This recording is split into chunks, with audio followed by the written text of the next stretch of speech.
nos trazer a palavra de Deus nesta oportunidade. Pastor José Cruz Santana.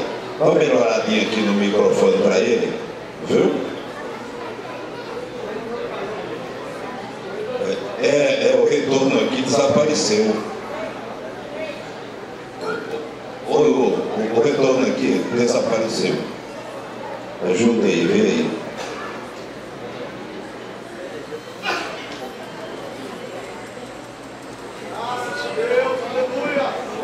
Meus diletos e queridos irmãos, a paz do Senhor. Querido companheiro, irmão Jonias, ministério desta igreja, Igreja do Senhor, juventude forte, eu já passei por isso aí. Sua Excelência, o prefeito eleito da nossa cidade, irmãos que nos visitam de outras denominações, que a paz do Senhor seja convosco. Eu estou feliz. Eu nasci na Assembleia de Deus. Fui fabricado ali em Jiquié. Eu digo que fui fabricado porque minha mãe ficou grávida lá, mas eu fui nascendo com 10 anos. Depois voltei para Jiquié de novo.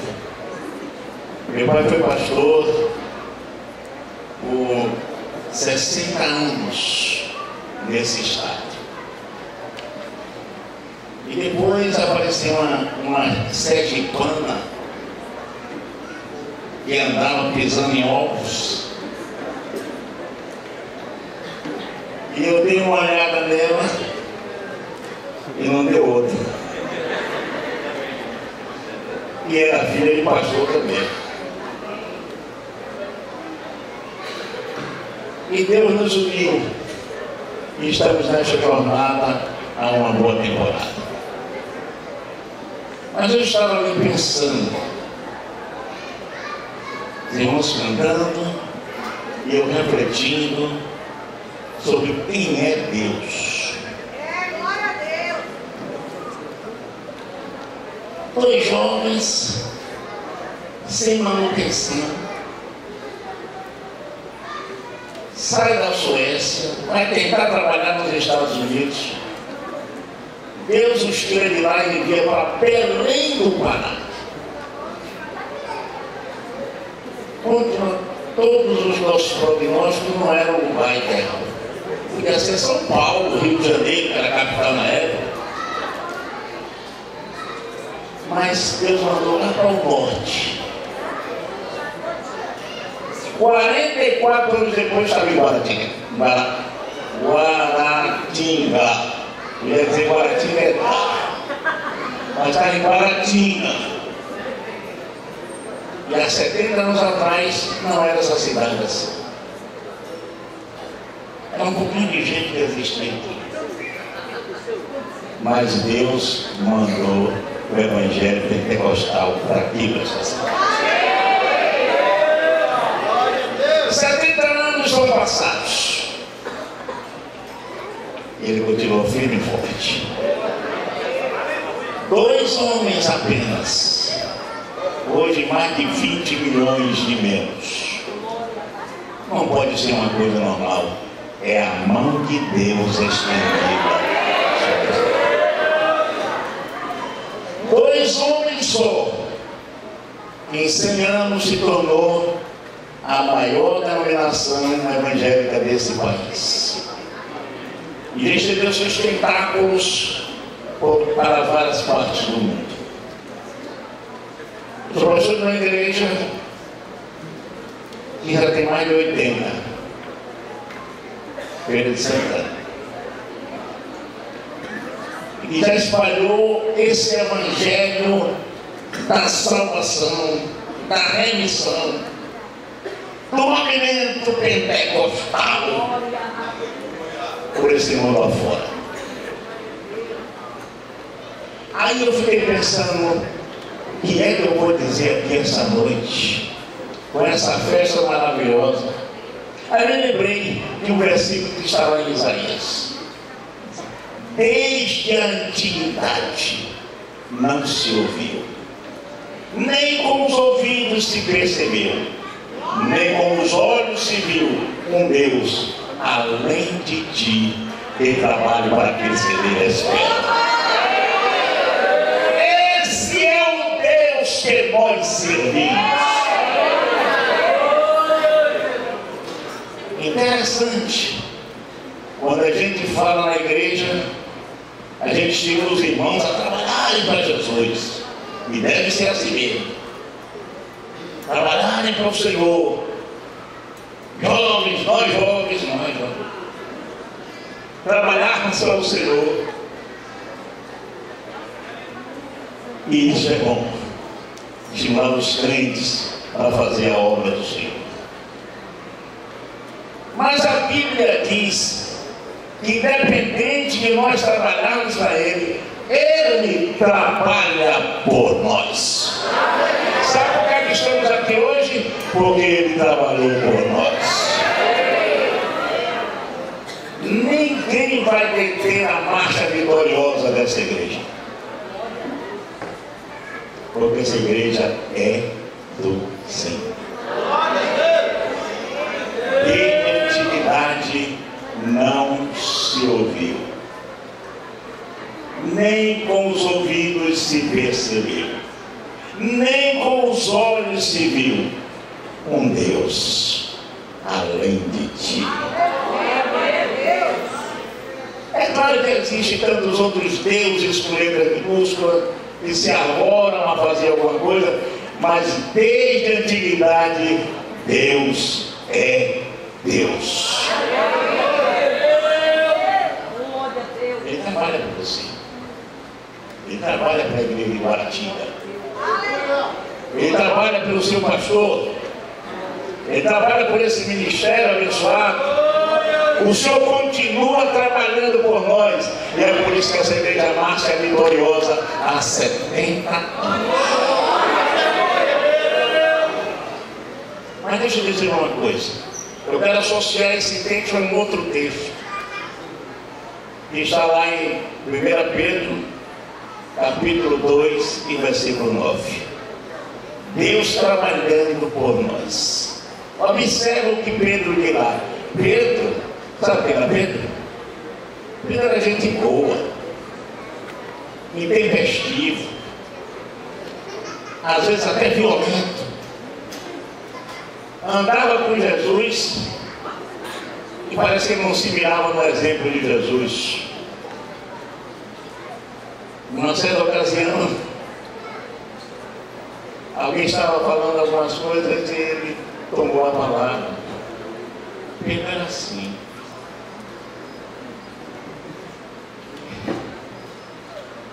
E quando estava no ocaso do ministério terreno de Jesus aqui,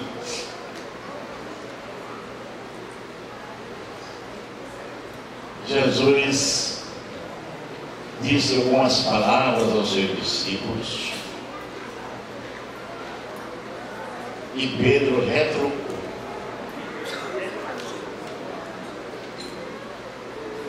Jesus disse assim: é necessário que eu padeça, que eu morra. E Pedro levantou-se e disse: não te suceda tal coisa. E Jesus olha para Pedro, acho que bem dentro dos olhos assim. Eu estou olhando para os olhos dessa menina bonita que está olhando para mim também. E disse assim: Pedro,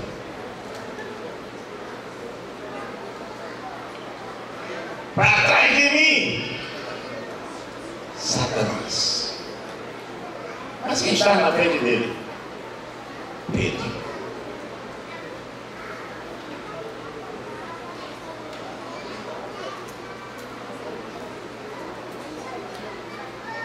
Aquele Pedro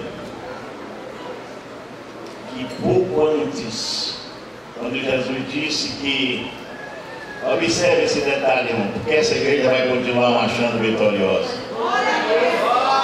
Quando Pedro falou que Jesus era o Cristo, o Filho de Deus vivo, Jesus virou para Pedro também e disse: não foi carne nem sangue quem tu revelou, mas meu Pai que está nos céus.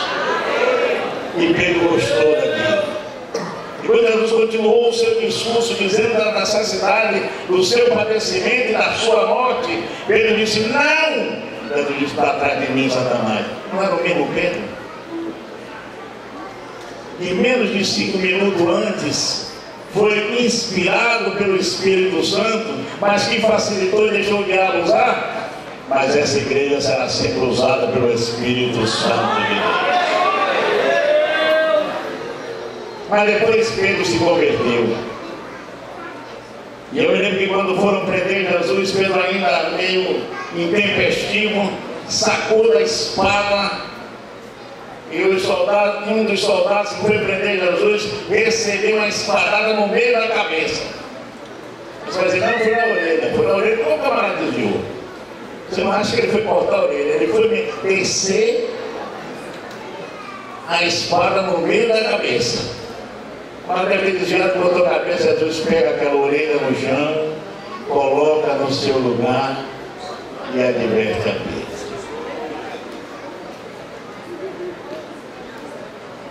Eu me lembro uma expressão que Jesus disse a Pedro, que eu fico sempre pensando nela. Disse: Pedro, olha para a minha igreja de 70 anos. Essa menina, tudo aqui tem 70 anos. Tem não? É 70 é a idade da igreja. Pedro, quando tu te converteres, confirma, meus irmãos. Peraí, olha para mim aqui, irmão. Pedro não era convertido, não? Jesus disse que não. Mas Pedro já estava fazendo trabalho para Jesus. Não já saía com os outros discípulos, curava, ressuscitava a gente, fazia isso tudo. Mas não estava convertido direito. E Jesus disse a Pedro: quando tu te converteres, confirma a minha igreja. Graças a Deus aqui tem pastor convertido.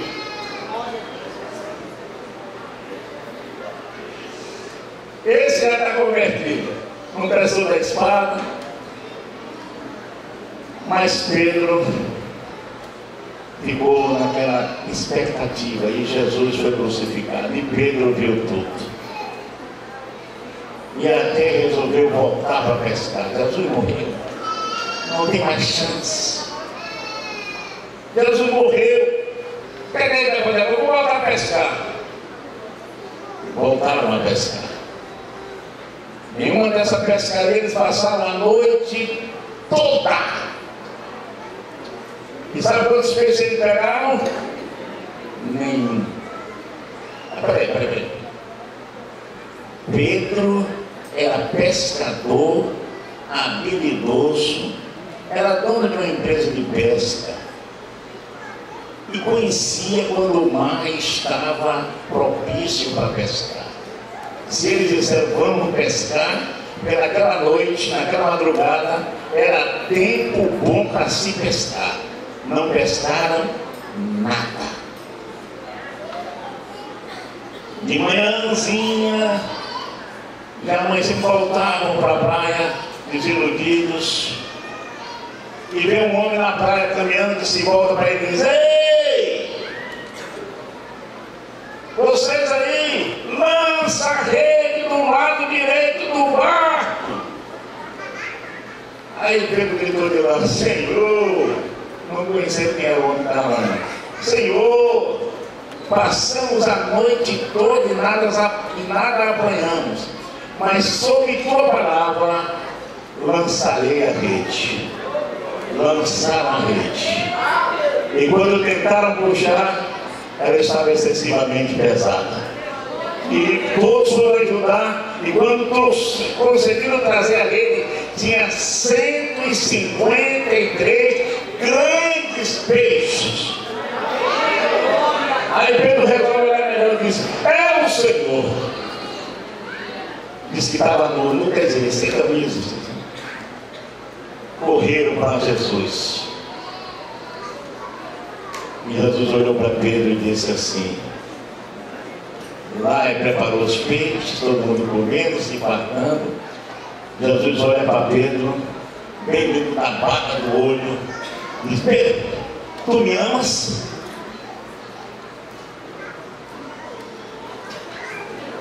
Se Jesus perguntar a vocês hoje, Maria, José, Fernando, você me ama? O que é que você vai responder para ele? Sim, Senhor, eu te amo. Quando continuar a comer, Jesus se volta para Pedro e diz: Pedro, tu me amas? Sim, Senhor, eu te amo. Jesus sempre dá uma tarefa para ele: apacenta meus cordeiros, apacenta minhas ovelhas. E continuar a comer. Pedro pensou que ia ter terminado. Jesus se vira para Pedro de novo, olha bem dentro dos olhos de Pedro. Eu acho que Pedro estremeceu do fio do cabelo até a ponta do pé. E disse: Pedro, tu me amas? Ele disse: sim, Senhor, tu sabes de todas as coisas, tu sabes que eu te amo. Não era o mesmo Pedro. Depois desse dia, era um Pedro totalmente modificado, um Pedro totalmente diferente, para servir ao Senhor.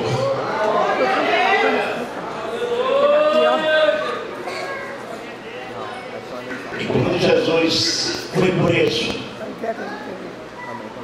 Pedro não estava ainda bem convertido,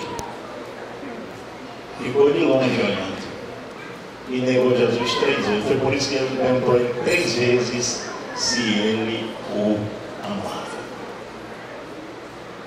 Você ama Jesus, irmão? 70 anos da Assembleia de Deus em Guaratinga. 70 anos de vitória. Houve muitas lutas ao longo desses 70 anos, mas a igreja marcha vitoriosa.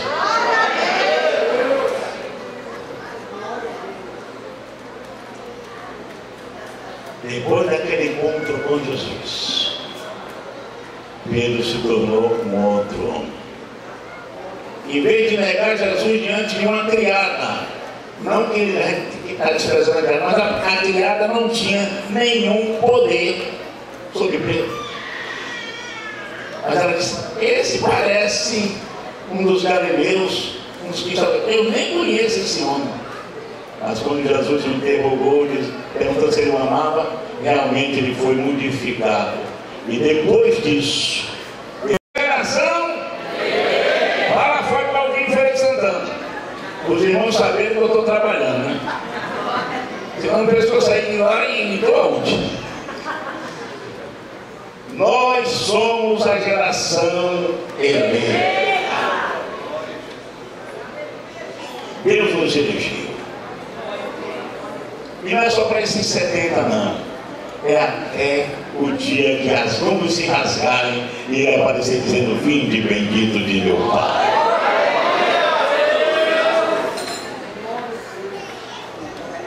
Somos a geração eleita. Quem fez isso? Ele. Depois diz: o sacerdócio real. Irmãos de 70 anos, apesar de cronologicamente ter só 15, irmãos de 70 anos, nós precisamos exercer um sacerdócio, não da realeza da Inglaterra, da Espanha, não sei mais onde é que tem, mas da realeza divina, da realeza celeste. Eu preciso exercer nessa caminhada para os céus um sacerdócio real. Eu, quando falo nesse texto, eu me lembro que uma certa vez eu estava assistindo um programa de notícias e a rainha Elizabeth ainda era viva. E ela ia passar em determinado lugar, estender um tapetão vermelho para passar por cima. Beleza? Ei. Nós exercemos um sacerdócio real. Não para passar em cima de um tapete, mas para andar nas ruas de ouro de Cristo. Esse piso aqui é bonito. Porcelanato, eu acho. Bonito. Mas o lugar que eu vou pisar, daqui uns dias, eu espero que Jesus volte logo. Por mim, o prefeito nem toma posse. Jesus volta antes e leva todo mundo para o céu. Aí a gente vai pisar nas ruas de ouro. Vamos lá pisar em ruas de ouro. Mas vós sois a geração e exercemos um sacerdócio da realeza divina. Que Deus nos abençoe. Mas sabe quem fez isso? Ele.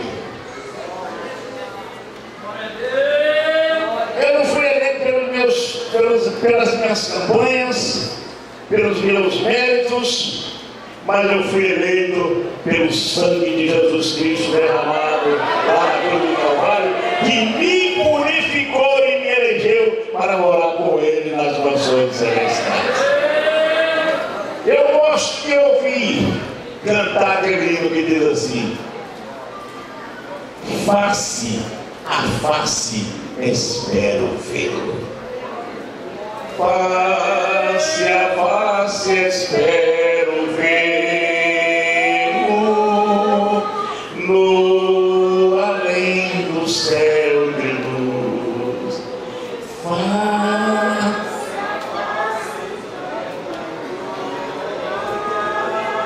Hei de ver o meu Jesus, eu o verei face a face.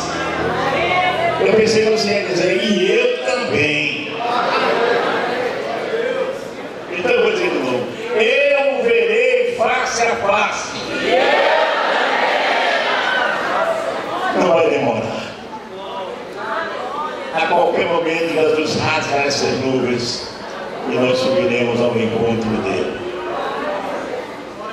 Então o que ele fez por nós? Nos elegeu e nos fez exercer um sacerdócio e nos fez uma nação santa. Quer saber de uma coisa? Só entra no céu os santos. Igreja redimida, purificada, lavada, remida pelo sangue de Jesus, essa vai morar no céu.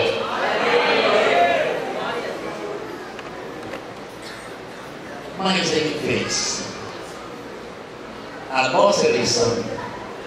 Exercemos um sacerdócio real. Você já falou para o seu irmão hoje?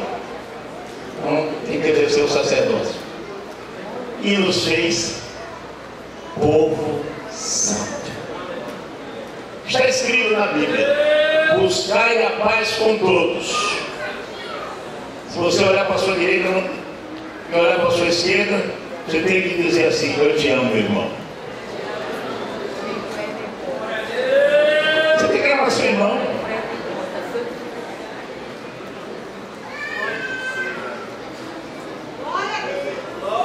Jesus é bom. Porque desde a antiguidade não se ouviu, nem com os ouvidos se percebeu, nem com os olhos se viu um Deus além de ti que trabalhe para aqueles que merecem. E trabalhando ele nos fez geração, sacerdócio, nação. Você faz parte da nação santa? Para morar no céu tem que fazer parte da nação santa, porque está escrito lá no livro de Hebreus: buscai a paz com todos e a o quê? sem a qual ninguém verá o Senhor. Deixa que eu perguntei, ele disse, eu vou vê-lo. Ele disse, diga eu também. Mas para vê-lo tem que ter uma vida de santificação. E ele mesmo nos santifica. Ele nos elegeu, nos faz exercer o sacerdócio real e nos faz uma nação santa. Aquela lógica. Jesus de Nazaré. Nação santa. Para namorar com ele. Ao lado de Jesus só podem ficar pessoas santificadas, santas, purificadas, lavadas, redimidas pelo sangue do Cordeiro. A Bíblia é um livro interessante, sem igual. Se você lê a Bíblia, você se alimenta espiritualmente, alimenta a sua alma e ganha força para prosseguir nesse mundo tenebroso.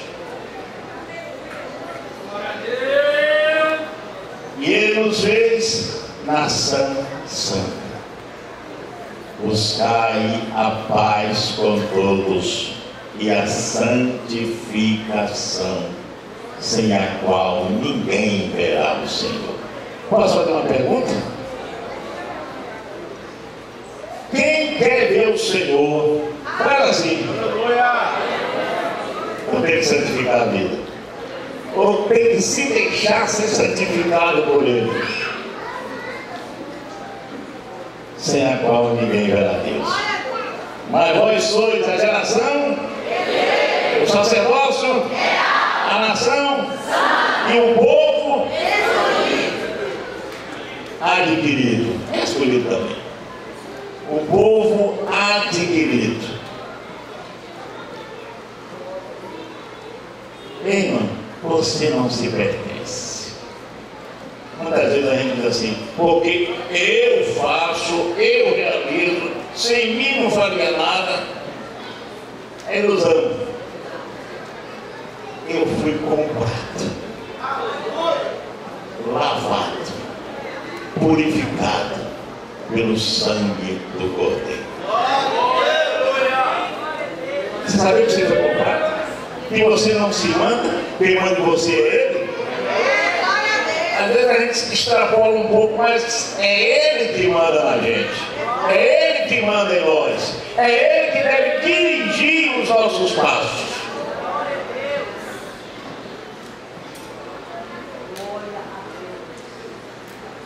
Eu gosto de outro versículo também. O Senhor é a minha fortaleza e a minha força. E Ele perfeitamente desembaraça o meu caminho. Não sou eu, é Ele. Não, vamos repetir. Ele nos fez geração, exercemos sacerdócio, nos fez nação e o povo adquirido. Você não fez nada para isso. Ele fez. Adquirido como? O Senhor comprou a sua vida. O Senhor comprou o seu ser. O Senhor é o nosso dono. É Ele que manda na gente. E é por isso que essa igreja atravessa 70 anos de caminhada e continua de pé. Porque Ele comprou e conduz. E qual foi o preço? A sociedade em Corinto vai dizer: fostes comprado por bom preço. Foi comprado por bom preço. Paulo não dá nenhuma indicação do valor, mas Pedro dá. Paulo não diz qual foi o valor da nossa vida. Ele não diz. Diz que foi um bom preço, mas não diz valor. Mas Pedro diz: não foi com coisas corruptíveis, como prata ou ouro, que fostes resgatados da vossa vã maneira de viver. Pera mim. Ouro é coisa corruptível? Prata é coisa corruptível? Eu queria ter dois toneladas para guardar para todas as minhas gerações. Do ponto de vista humano, o ouro não se corrompe. Você dá um polimento, depois de 40 anos, ele fica novinho de novo. Mas comparado com o sangue de Cristo que nos comprou, não vale nada. Você foi comprado pelo sangue de Cristo. Olha que preço extraordinário custou a nossa vida. A morte e o derramamento do sangue do nosso Senhor Jesus Cristo. Então vamos repetir para encerrar. Vamos lá. Nós somos geração? Quem elegeu? Ele. Pode dizer ele. Nós somos geração? Quem elegeu? Exercemos um sacerdócio real. Quem deu? Nos fez nação santa. Quem nos santificou? Povo adquirido. Quem nos comprou? Tudo foi ele. Não fizemos nada para isso. Tudo foi ele. Agora eu vou concluir com a parte final do versículo. Primeiro recitando novamente o que disse Isaías. Desde a antiguidade não. Ó, me ajuda, Feliz Santana, está ouvindo lá. Desde a antiguidade não. Nem os ouvidos se percebeu, nem com os olhos. Um Deus além de ti que trabalha para aqueles que nele esperam. Por isso ele fez geração, sacerdócio, nação, povo adquirido. Pronto, você não fez nada, tudo foi ele. Mas agora eu espero uma reciprocidade. Para que ele fez tudo isso? Para que anuncieis as virtudes daquele que vos chamou das trevas para a sua maravilhosa luz. Deus espera de nós essa reciprocidade. Deus espera de nós que a igreja cumpra o seu papel de eleita e que mais?